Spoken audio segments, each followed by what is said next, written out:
ఇదిగిదిగో నారాముడు ఈడని కొలుండినాడు, ముద్దుల సీతతో ఈడని మురిపాలాడినాడు.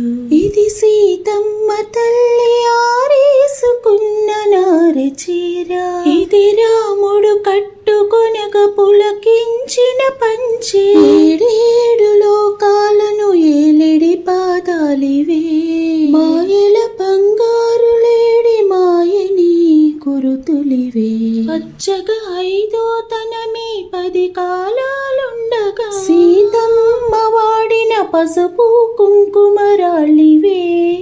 దాటొద్దని లక్ష్మణుడు గీతను గీసిన చోటిదే, అమ్మను రావణుడెత్తుకుపోయిన ఆనవాళ్ళ